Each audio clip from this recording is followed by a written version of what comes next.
الحمد لله والصلاة والسلام على رسول الله وعلى آله وأصحابه ومن والاه. انتهينا من دراسة مقدمة الأصول الثلاثة.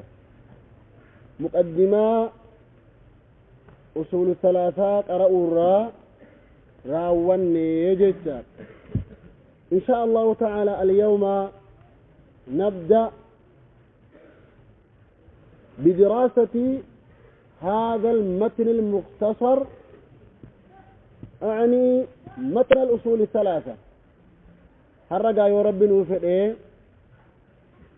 متن كتاب مكانسة أصول الثلاثة جاءموك نقرودان جلق أبناء. وقد قلنا أن الكتاب ينقسم إلى 5 أقسام. كتابك بكسنتك قدما جنجر. فنبدأ إن شاء الله تعالى بالقسم الأول من الأقسام 5. أقسام شنن الرا قود جلق أباتين كجلق أمنتانا جتر. وقد قلنا القسم الأول من الأقسام 5 المسائل 4، أليس كذلك؟ قول جلق أبا قودوان كتابك شنن الرا مسائل 4 جنة. فقال المصنف رحمه الله تعالى: بسم الله الرحمن الرحيم.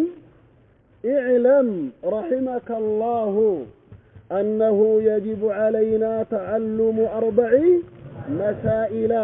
الأولى العلم، وهو معرفة الله ومعرفة نبيه ومعرفة دين الإسلام بأدلة. الثانية العمل به. الثالثة الدعوة إليه. الرابعة الصبر على الأذى فيه. ثم قال: والدليل قوله تعالى: والعصر إن الإنسان لفي خسر إلى آخر السورة. إذن مصنفين اتنو إيجالي ما هو المسائل 4. مسائل 4 مسائل وكاو غافي ون أفرن جنساني جلقا. إذا لا بد أن نتعلم. مصنفين كان الكسة ودبته يجب علينا تعلم 4 مسائل. الأولى ما هو العلم. إني جلق أباوان نرتي وجبر علمي. إيجا علمي نرتك وجبتات أيها الجماعة. فلا بد من أن نتعلم. نتبرت الراحة في سنوف جرو جدت. ماذا نتعلم؟ من ربك ومن نبيك وما دينك. معرفة الله ومعرفة نبي ومعرفة دين الإسلام. ربي بيكورا، نبي محمد بيكورا، دين الإسلام بيكورا. حفيظ سنوف جرو جيتشو. وبعد ما تعلمنا جبر النبودانو لا بد من أن نعمل بهذا الذي تعلمنا. وانظر النسانتي حجته الرعفين سنوف جرويا. قال رحمه الله: الثاني ماذا؟ العمل بهن وننجب. الثالث لا بد من أن ندعو إلى الذي تعلمنا وعملنا به. وانبرني في ابتدالك لسانتي نما يامر راحتين سنوف جرو، نما برسيس راحتين سنوف جرو، نما اتيام راحتين سنوف جرو. يعني لا بد من ماذا؟ من الدعوة. وانبرني سن انبرت لي عن عقيدة أهل السنة والجماعة. برت عقيدة سلف الصالح. برت جنيو اتنقل على ذا كافٍ. اتنقل ألسون قيا رامي تجيت. لا بد من أن ندعو إليه.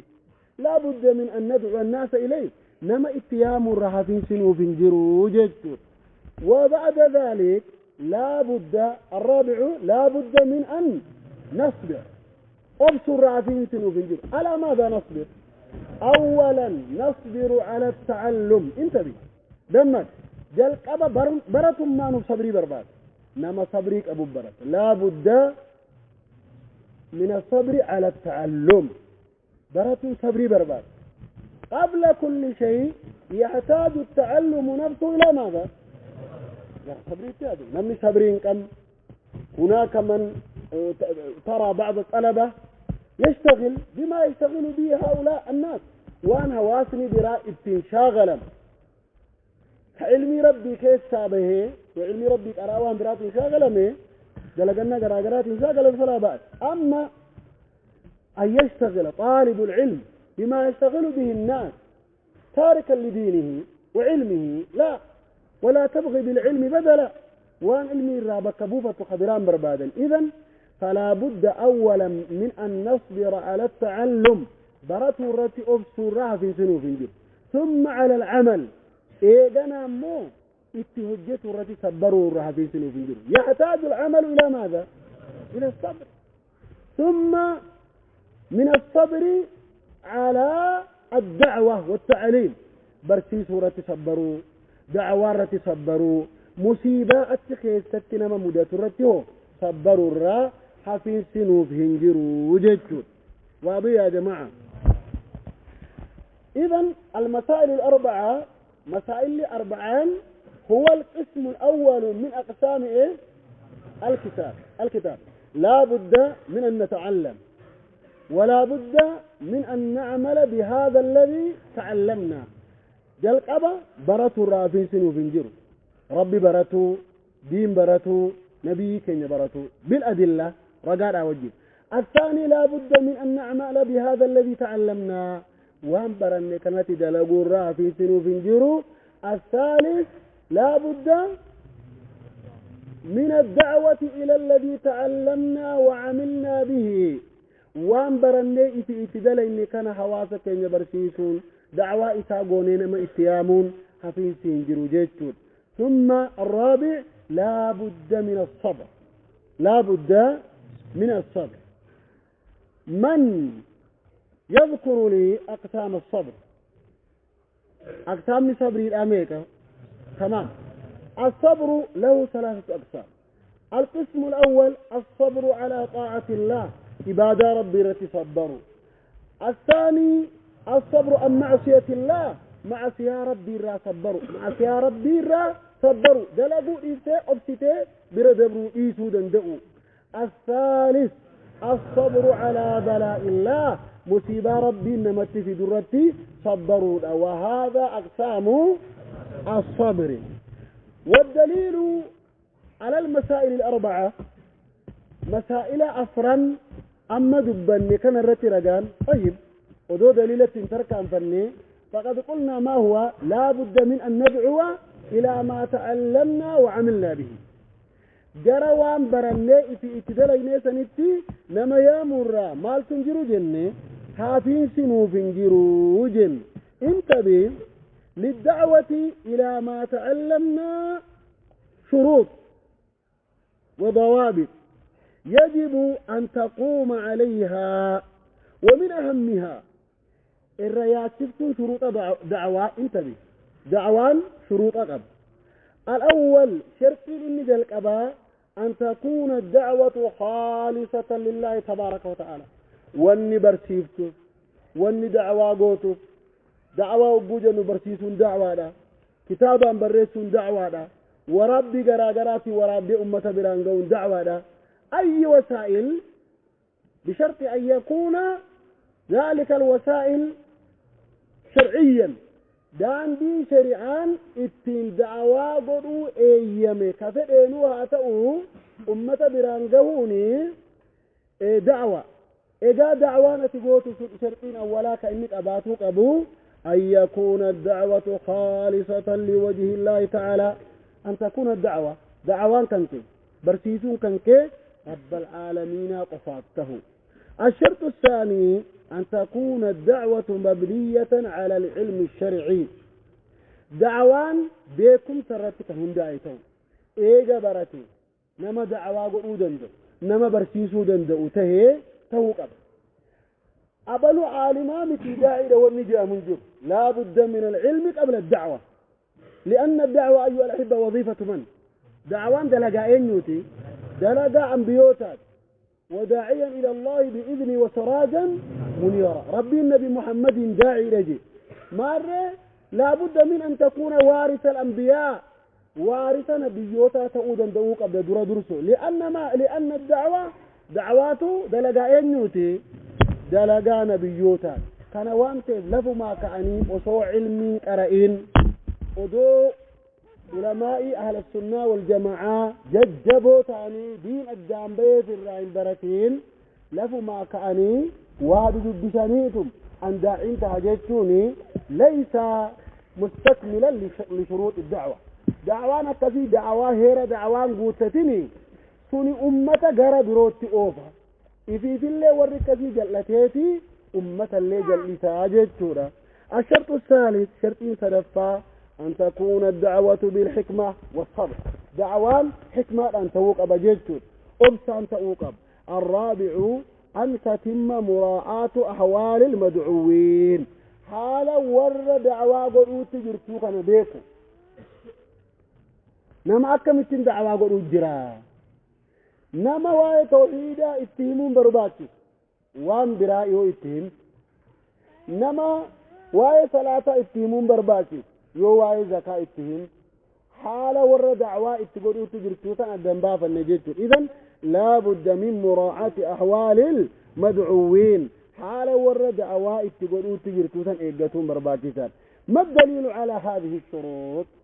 شرط أول تنرت رجعان كجمال يوجد قوله تعالى قل هذه سبيلي أدعو إلى الله على بصيرتي لا لي كراكية كني مال دين الإسلام كن كراكية أني جرى الله تنما ياما جرى دين الله تنما ياما جرى توكتم الله تنما ياما جرى إسلام ما تنما ياما على علم بيتكم ترت بيتكم سمال على علم بالكتاب والسنة على فهم سلف الأمة فوق أبنه وقود عواقهم على علم بالكتاب والسنة تاك وعلى علم بأحوال المدعوين بيتكم ترت بيتكم سمال دين اتين دعوا قوتسا بيكو تاك حالا ور دعوا اتقول اجرتوسا بيكو لما أنا ومن اتبعني وسبحان الله وما أنا من المشركين.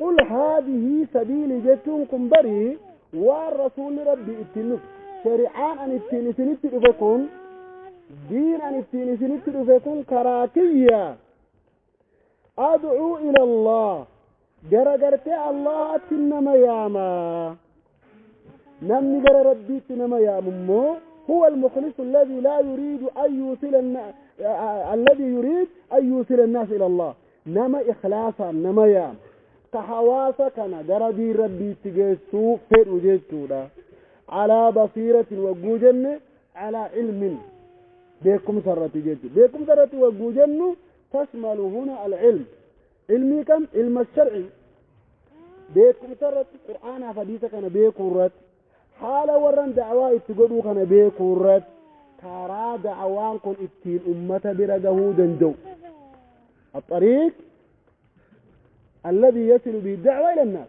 تراكنا بيكورت. واضح يا جماعة كانت لا بد من أن تستكمل الدعوة هذه الشروط الأربعة. مفهوم يا جماعة؟ دعوان كينجا كان إني ملكاه دندأو يوشرتين فرنك النلقوت يجد. وقد ذكرنا إن شاء الله تعالى أقسام الصبر وده صبر الأدب بالنجر راميري. إذن هذه المسائل الأربعة التي هي القسم الأول من الأقسام الخمسة. إسنتم قودة جلقبا قودوان شنن كتابك تقودة مرة تاتي يجلسوا. واضح يا جماعة؟ ما الدليل على هذه الأقسام الأربعة على هذه المسائل الأربعة؟ مسائل أول أفرن جبنكنا رترقاما. لماذا؟ إذا جاء رجل أو عالم أو شيخ بقاعدة من القواعد أو بمسألة من المسائل لا بد من أن نسأل عليها الدليل. جافنا نتوقع مسائل توقع في ديك أو ديل بقاء فلا بد لنا ماذا؟ من أن نسأل الدليل. فيجب أن نقول هات الدليل على هذه المسائل. لماذا؟ يا أخي لا تستهي على هذا إن سالفة وأنت نرت دليل قابة إرامفة، لأن الذي سمعت منه واللي ترى رجوت جرت مالي دين ونس ديني فدين الله به، وأن كان الرب جبره جامتا والرجال قبل كمتنا مرة أجيبت. فلا بد أيها الأحبة إذا سمعتم شيئا فقوا أن تقول أجيبتا من أن تقولوا ما الدليل، ما إيه ما الدليل جتني جابة كيس واجبي، لأنه دين الله به دي تتبو تجرى وانت. إذن عدمت الشيخ محمد بن عبد الوهاب رحمه الله تعالى يأتي بالمسائل مقرونة بماذا؟ بأدلتها من الكتاب والسنة على فهم سلف الأمة. قرآنا وفيديتي قرآنا سنمو سلفتوني أكمتي فسرا جدت جلنو فيه، لأن الشيخ محمد بن عبد الوهاب رحمه الله سلفي، إني سلفيوتا انتبه. وهذا الكتاب الأصول الثلاثة من كتب العلماء السلفيين، كتاب علماء السلفيوتا الراي. لذلك أتى بدليل لهذه المسائل الأربعة، مسائل أول أفرنتنا رجاجلا نوفي. فقال رحمه الله تعالى والدليل إيش؟ قوله تعالى انتبه هذا هو العلم. قال ابن القيم رحمه الله تعالى في نونيته، ابن القيم نونياته تتجن العلم قال الله قال رسوله إيه؟ وقال الصحابة. علم يجتم بري قال الله وقال رسول الله وقال إيه؟ إذن لا بد من فهم من السلف انتبه. وألا فاك إيه جامعة ونكون، لأن النبي صلى الله عليه وسلم قال عليكم بسنتي وسنة إيه؟ على الخلفاء، فجعل أمرا ثالثا على الكتاب والسنة، أمرا زائدا، ولم يكتب النبي صلى الله عليه وسلم على الكتاب والسنة، بل زاد أمرا ثالثا وهو ماذا؟ واسد الطيب وهو اتباع السلف، فقال عليكم بسنتي وسنة إيه؟ الخلفاء. طيب إذن كانت وقا دليل التفيدي دليل التفيدي بإيتي فهمي سلف توتات المفسرين وأدرسة محمد بن عبد الوهاب. إن شاء الله تعالى ستأتي لنا منهجية الاستدلال، دليل لقرتي قابا وبيات إهاتو قفامتي شروط أكم قوتتوك أبا دليل لي. طيب هل نكتفي بمجرد الاتيان بالدليل؟ دليل تبقى فيك أفاف خلاص استدل انتهى الكلام، دليل في ذاته بينه ويجينا؟ لا بد من ثلاثة شروط، وهي أن تكون الأدلة ماذا؟ صحيحة، دليل لسلسيته قبا ضعيفا فإن أهل البدع يستدلون ماذا؟ بالضعيف والموضوعات، وأهل السنة لا يستدلون بالضعيفات وبالموضوعات، موضوعان دليلا قرأة.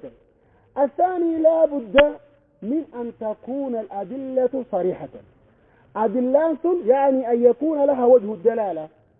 إذا أتى لك رجل بدليل فقل له ماذا؟ لا هذا صحيح، فإذا كان صحيحا فقل له أين وجه الدلالة، لأنه لا بد من أن يكون الدليل ماذا؟ صريحا، دليل صريحة وقب، يعني لا بد من أن يكون له وجه الدلالة. واضح يا جماعة؟ وجه الدلالة قباتو دندو قبا. الثالث لا بد من أن يكون على فهم سلف الأمة، فهم سلف توتا الرتجراتو دندو قبا جيتو دليل الإيفتتون. واضح يا جماعة؟ سيئتون جاء نتيجة اتدانو شرطين اتعانو برجراتوك ثم لي وجه الدلالة قباتوك. مثلا نمني توكو خمرين حراما جئ دليل ليس قل أعوذ برب الناس وقال الحمد لله رب العالمين، هل يكون له دليلا؟ لكن دليلا ودليلان، لكن ليس له ماذا؟ وجه الدلالة، يعني لم يكن ماذا؟ صريحا متجدد، يعني ليس له وجه الدلالة. واضح يا جماعة؟ خلاص. إذن إن شاء الله تعالى كان كثير في توبة دندوك أمنا جدًا، وقد ذكرنا لهذه من قبل أمثلة كثيرة وكثيرة جدا. أما درت درسي جريجري كيستي زيارة كيسو بنت تكمله مثال وان كان كامنج جرجيتور. إذا فقال المصنف رحمه الله تعالى والدليل على هذه المسائل الأربعة، مسائل وان أفران كان الرترقاني وعلماء أهل السنة يستدلون بالكتاب وبالسنة على فهم سلف الأمة، على فهم سلف الأمة، بخلاف أهل البدع. فهلا ورا بدعات أهل السنة، يعني أهل البدع يستدلون بالمنامات وبأقوال العلماء التي ليست على مبنية على دليل، فدليل الرتقرتين دائم فأنزل الفتن.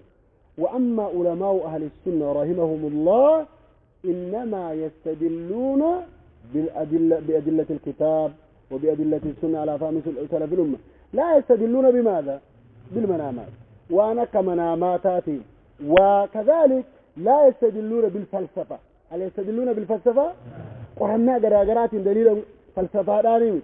وكذلك لا يستدلون بالكتب السابقة المنزلة المنسوخة أو المحرفة أو مبدلة. هل نستدل بذلك؟ كتابا أما دون دبرين أهل السنة والجماعة يا أخي اندل الفتن.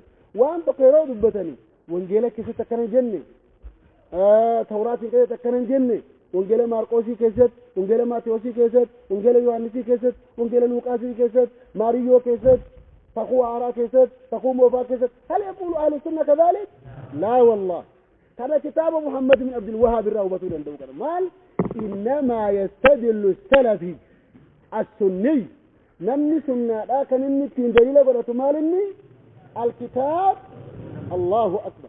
ولو كان هناك الاستدلال بغير الكتاب والسنة لاستدل هؤلاء العلماء الأجلاء أذو قرآن فديسا ألت وان بروتي الرقاق وأتون براته سلا جرم قرقودة كانتو كنوا توراة كيسة تكنن جنة، إنجيل كيسة تكنن جنة. هل تجدون هذا منهم أيها الأحبة؟ علماء أهل السنة روانا كنا لالتنين قرتني. إذن فعلينا أن نسلك مسلك العلماء السلفيين الأجلاء كأديمتم أكا محمد بن عبد الوهاب أصول الثلاثة كيسة ديميكنا إلى أن تركان تجري تركان فتن ديمون برباتتا. وهذا هو طريق الوحي كراتو كتنمي اتنجابهوتو كرا علماء سلفيوتا دي من قفا جيتشورا كرا علماء سلفيوتا دي من قفا جيتشا يا ربي ورا كراتنا دي من تاسي.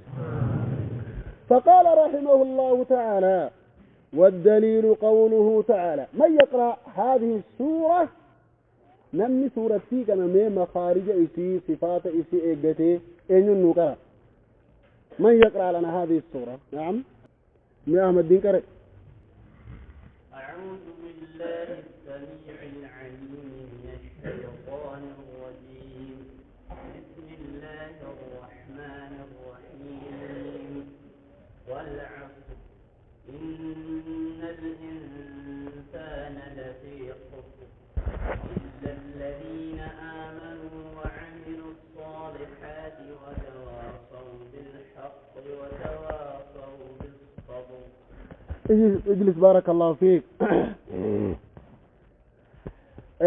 خير إن شاء الله تعالى. قال الله تبارك وتعالى والعصر إن الإنسان لفي خسر. أقسم الله سبحانه وتعالى بالعصر، والله جل وعلا يقسم بما يشاء، ونحن لا نقسم بما نشاء وإنما نقسم بماذا؟ بالله تبارك وتعالى. ربي وأنت دينك خطأنت الله ملك خطون ننته. قال ربنا والعصر عصريتك خطئه إن الإنسان المنما لفي خسر خسارة خيسة تجرانيج هونغو خيسة تجرانيج يا ربنا جانبان أين يملي. ثم استثنى الله تبارك وتعالى ورهونغا كيسة ربي إيغانا نبات أين إلا الذين آمنوا ورين براني أمنا ملي. آمنوا كانت مال بكيسة قبا يا جماعة بارو بكيسة قبا نمني توقو وان برنيك أمن جام إلا الذين آمنوا أكاتان إني تقرتي مسائل الأربعة كينا دليلا نوتو إلا الذين آمنوا جتوني ورين ربي براني دين براني نبي براني اتي أمنا ملي جتولان للذين آمنوا. الأول ماذا؟ معرفة الله ومعرفة نبيه ومعرفة دين الإسلام. أتين دليلتاكم. للذين آمنوا كانت دليل ماليتي. العلم سنيتي يا جماعة. العلم أملي الإيمان جنة أكملت ولي دليلتا. إلا الذين علموا جنة قرآن استمال جي آمنوا جيوسين جاني آمنوا كانت مال إنك أيضا علمي رتمالي أمان جأمو نمني أودوم بارين أمان جأم. واضح وجه الدلالة يا جماعة. لو سألك سائل أين وجه الدلالة لأننا في مسألة العلم والآية في مسألة ماذا؟ في مسألة ماذا يا جماعة؟ الإيمان. واضح؟ قرآني للذين آمنوا جي مثبتنوا دي أسوت الجروء الأولى العلم جن. أين وجه الدلالة؟ إذا أتى رجل بدليل فلا بد من أن يكون الدليل ماذا؟ صريحا. لا بد من أن يكون الدليل ماذا؟ هل هذا صريح؟ أي نعم. كيف؟ ما أكمل؟ لأن الإيمان إنما يبني على ماذا؟ على العلم. واضح وجه الدلالة؟ اسأل رجلا قال أنا قرأت أصول الثلاثة عن أصول الثلاثة ما شاء الله ما الدليل على المسائل الأربعة؟ يقول لك ماذا؟ قوله تعالى والعصر إن الإنسان لفي خسر إلا الذين آمنوا. نتقرتي إلا الذين آمنوا واي أمنوا رنجر واي مالي رجل واي علم الرجل. أين وجه الدلالة جئي؟ واضح يا إخوة؟ تمام. إذن فالله سبحانه وتعالى قال إلا الذين إلا الذين آمنوا ورّي ربي برني دين برني نبي برني اتآمنا ملي رضيت بالله ربا وبالإسلام دينا وبمحمد صلى الله عليه وسلم نبيا آتين بي والأفلا. إلا الذين آمنوا ورّي ربي برني دين برني نبي برني أمننتو والرب كان سدين بري أمانته وجمدراته مالجمع إلا الذين آمنوا كيسنوا سينجتوا. طيب وعملوا الصالحات والرين داروا وانجل جمل داروا وانتناتوا العمل بمعرفته وبمعرفة نبيه وبمعرفة دين الإسلام. العمل بهذا هو العمل الصالح. كانت دلقوت أعمالا صالحة جل. إلا الذين آمنوا وعملوا الصالحات. وعملوا الصالحات دليل لقوله الثاني العمل بهن جدت سنيف دليل. ثم قال ربنا تبارك وتعالى وتواصوا بالحق. هذا دليل على قوله الثالثة الدعوة إليه. ثم قال ربنا تبارك وتعالى وتواصوا وهذا دليل قوله ماذا؟ الرابعة الصبر على الأذى. واضح وجه الدلالة؟ تمام. إذا رب العالمين حالك ندب. إذن من كانت له هذه كلها فهو الذي ينجو في القبر. يوغر تيجا هالك النور أرقمي إذا تعلمنا وعملنا ودعونا وصبرنا ماذا؟ نجيب عن أسئلة القبر إن شاء الله في القبر. ويا قافة قبري سينك قبري كيستي وان تنرى قافة وان كنرى قافة تمني دي بسودا دينيا. صنعنا هذا في الدنيا بإذن الله نجيب عن أسئلة القبر. بيا دنيا رت براني براتو قفامتي اتي أمني هجير أولتني اتنما يامني صبر. صنعنا هذا في الدنيا نجيب عن أسئلة القبر. وهذه ثمرة. وهذه ماذا؟ ويا قافة دونك أبري كيستي ديبي تنادن دوتو ثمرة يوكين بؤا براتو اتهجتو اتيامو صبروتي جيتشودا. إذن المصنف رحمه الله تعالى ني رقاته فتجتشو رقاء قرآن الراته. ثم قال المصنف رحمه الله تعالى ماذا قال؟ قال الإمام الشافعي. والإمام الشافعي اسمه محمد بن إدريس وهو قرشي نسبه نسب نبينا محمد صلى الله عليه وسلم. إسان إمام الشافعي وسنبي كنيان. أتى المصنف رحمه الله تعالى إشارة إلى أنه لا بد من أن نفسر القرآن بفهم من؟ بفهم سلف.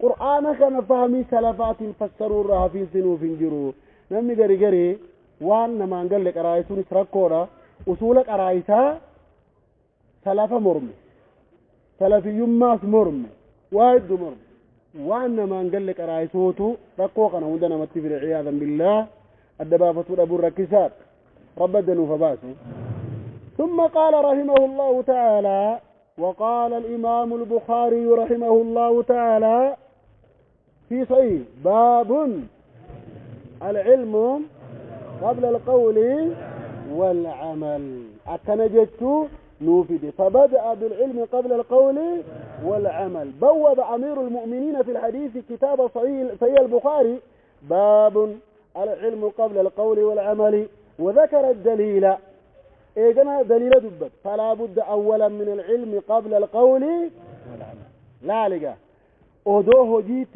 سن درا مال تنور إيجما علمي كناب محمد بن عبد الوهاب أديم ثم بخاري فان ديما جيتشو المسألة الأولى العلم الثانية العمل فقال البخاري رحمه الله تعالى العلم قبل القول والعمل وذكر الدليل فلا بد أولا من العلم قبل القول والعمل فلا يصح أن نعمل بلا علم إن كان فيه وإلا كان فيه شبه بالنصارى نمني أدو علم بر دين دلقجئ ففيه شبه بالنصارى ور أدو علم بر دين دلقجئ نصارات فكات ور قرتيغا أدو إيغا علمي بريمو جلت إيغم علمي بري جلت إيجا علمي براني جلتون سنجر ربنا جان واباسو وري إيجا علمي بري كرا ربي را كراوان براتين راغوري جرمو إينو تفكاتن نصا يهودا تفكاتني كالربي قرآن كيستي غير المغضوب عليهم ولا الضالين المغضوب عليهم وري ربي نسالفتي دلنا إينو وهم اليهود معهم علم ولم يعملوا جر علمي نقبني تدلقوا أبن ولا الضالين من هم والرجال التي خربين جن صارادا جروا يعملون يعبدون الله على جهل جرموا واللالاني ربي دبرني كنافون تكسؤون قمن أكا يهودا سؤون قمن برني جلتو أكا نصارى سؤون قمن أدوم براتين دلقوا إذن برني بكم سرت تدلقون نبرباتي تاجتر وهذه المسائل الأربعة هي القسم الأول من أقسام الكتاب مسائل الأربعة لما كانوا تدبن نكوني قودوان كتابا شنن سنرى قود جلك أباتي جتادا وقد انتهينا بفضل الله وكرمه من القسم الأول من الأقسام الخمسة قودوان شنن كتاب نكوني قود مرة قود درار را والنجر جتور هذا والله أعلم وصلى الله على نبينا محمد وعلى آله وأصحابه أجمعين